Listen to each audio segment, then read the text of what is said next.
What's up, Buckeye Nation? Floco here from Ohio State Football with Scarlet and Great right here on YouTube. Appreciate you guys tuning in as always, along with my co-founders and good friends, Johnny Bullet and Sugar Ray Shane Larson, the Game Time Guru himself.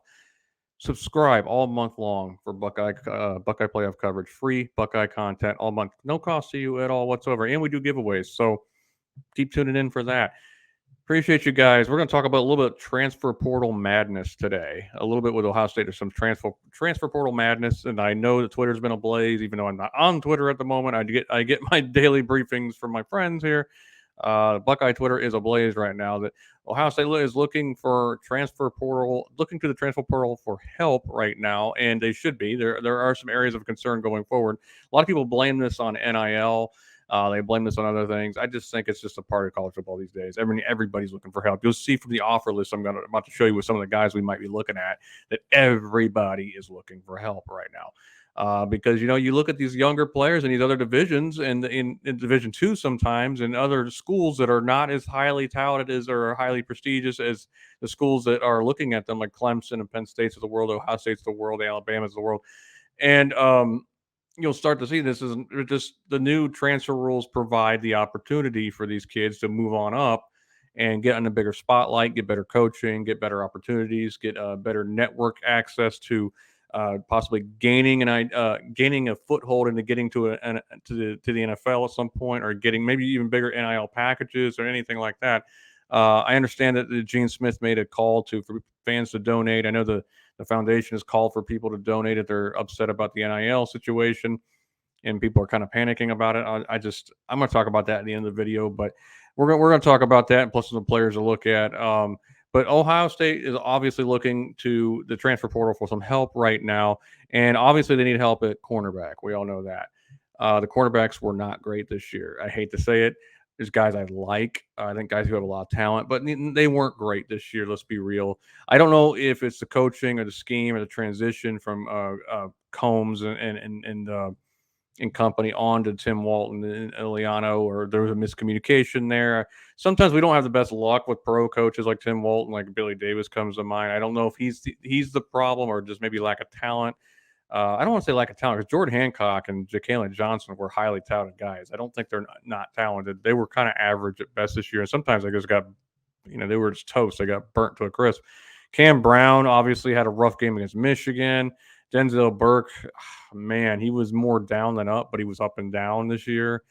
Seemed like he regressed a little bit. So we need some help at corner. I'm just concerned maybe adding talent isn't going to help as much because I don't know if it's a coaching problem right now or not. But again, it's first year with Tim Walton. We'll see what he is, where he is and what he is. But Ohio State obviously feels like they need help with talent. So, can you say the number one corner in the transfer portal, Fentrell Cypress from Virginia? Can you say he is going to come to the rescue? I think it's pretty obvious he would have a really good chance of starting next year if he came. I mean, I think honestly for him to come with the kind of offer sheet he has and for as highly touted and as highly sought after as he has, he'd almost have to be guaranteed to start. And at this point, with Ohio State's corners, you can tell them, hey, nobody's job is safe. If I don't care, Denzel, whomever, Cam Brown's gone. But none of these jobs are safe. They're all open, and Fentrell's got to come in. He's going to have that pretty much one of those positions on lock, you would think. 6 foot, 185-pound corner. Looking at him as his career at Virginia, he's had a really good career at Virginia. I think he was second team all ACC. In 2022, he only allowed 18 catches for 179 yards on 40 targets, 9 passes broken up in 10 games, 29 tackles. Doesn't get many interceptions, but he didn't really get thrown at a ton. So there's something to be said for that, because Jeff Okudah wasn't a guy who got a ton of interceptions, but he just didn't get thrown at very often. So I think it would be a great pickup for Ohio State again, but it would start to answer the question: is it the talent issue or is it the coaching issue? We're going to have another year to answer that. To be honest with you, I don't know what it is this year. I mean, I'm not in that locker room, so I can't tell. But it's got to get better. I think we all agree with that. And adding a talent like Fentrell Cypress would obviously be a step in that direction to get better. It'd be Fentrell, and then whoever starts on the other side of him, we don't know yet. But it'd be a battle between obviously Denzel Burke, Jordan Hancock, Jalen Johnson, probably to see who starts on that other side. But there's also some other names to consider here. Now you've heard some names. I know you've read them. You've heard some names like Desan McCullough. Well, I actually would like to add Desan. I think he'd be a good addition. I don't know if we have Tommy Ian and Steele coming back next year. I don't really know for sure if where he would fit in on that. Maybe he could play the Leo position. Actually, be pretty good. I think he had pretty good year with Indiana in terms of sacks and court QB pressures. But it'd be interesting. I think he's going to follow apparently his brother to Oklahoma, is where they're leaning right now. So also Tumisea Delia, I remember he was a one time Buckeye commit, and then he decommitted, went to Texas A&M. He chased some money and whatever. That's fine, do it, but it's not working out for him there. Now he's in the transfer portal, and it was almost predictable what was going to happen at Texas A&M, wasn't it? It's just when you buy all these players, you can overdo it with the NIL. That's being proven right now with Texas A&M. You can overdo it. You can buy your team, and it doesn't become a team, and you lose 5-6 games in a year. And Jimbo Fisher's seat is extremely burning hot right now, and it should. You're not delivering on the results when you got all that money to build a championship team. So, is what it is. For the people who like to complain about Ryan Day, let's just say in the NIL situation at Ohio State, let's just say it could be worse. We can all see that. Anyway, some names to consider. I mean, there's others out there, but there's a couple I don't think many people are talking about that Johnny actually brought to my attention that he heard we were looking at, giving a look. I'm not saying we're even going to offer necessarily. I'm not saying that we're going to get these guys. I'm just saying keep an eye out for them. These are just rumors right now, but they're also Western Michigan defensive lineman Braden Fiske. He had a pretty good year last year, 30 tackles, 4.5 sacks. He's actually got a good offer sheet. He's a 6'5", 300-pound defensive lineman. He's got offers from like Florida, Penn State, Ole Miss, Michigan State. I'm sorry, Mississippi State, West Virginia, and Rutgers. He just visited Notre Dame. Ohio State's going to take a look at him. It's a little interesting because I think with Zach Harrison leaving, they and Tyler Friday I think is going to be gone as well. I don't know if he's going to use an extra year or not, but he's often injured anyway. You can't really count it. You got to add depth to that edge. And right now it's like Tui Malau and I think Baptiste is getting. I can't remember if Baptiste is coming back or not, but again, but he's not really that kind of same player anyway. It's a 300 pound. He'd be a great 3-tech player, to be honest. But you need to beef up that line a little bit. I think Braden would actually be a nice addition if they do in fact want to add him to the mix. I don't know how far they're going with it right now, but that's a name to watch out for is Braden Fiske. Another name to watch out for is Florida International tight end Rivaldo for Fairweather. Interesting about him is he's 6'5", 245 pounds, tight end. Maryland and Auburn have offered him. In his career, he got 54 catches for 838 yards, 15.5 yards per catch, and 5 touchdowns. Obviously, a receiving threat.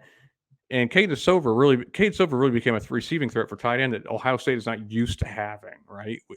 Even with Jeremy Ruckert, it wasn't really Jeremy used as a receiving threat. Cade Silver really has been utilized as a receiving threat. So I wonder I know they like Joe Royer a lot, but I wonder if behind Joe Royer, they just don't have a lot of faith. Sam Hart is there. Bennett Christian's there. I'm just kind of curious. I know they got Jelani Thurman committed. We'll see where it'll be interesting, in my opinion, to see if they actually take a serious look at him because they want immediate help. Maybe they have faith in those guys, but they don't have faith in them to be immediate help. Maybe Sam Hart is not a guy they feel is going to be an immediate help, and right now they feel the young guys aren't quite ready yet. I think Bennett Christian actually fit that Kevin Wilson mold perfectly, even though Kevin Wilson's leaving, because we need tight ends that can block. That's just a fact, and with our style of offense, and I don't know. Maybe that's where they're struggling at right now. Maybe they want a guy they can know be a proven receiving vet. I think Joe Royer would be, if he's not injured, could step in that role with Cade Stover and be a receiving threat next year. But again, coaching staff knows their roster a heck of a lot better than I do.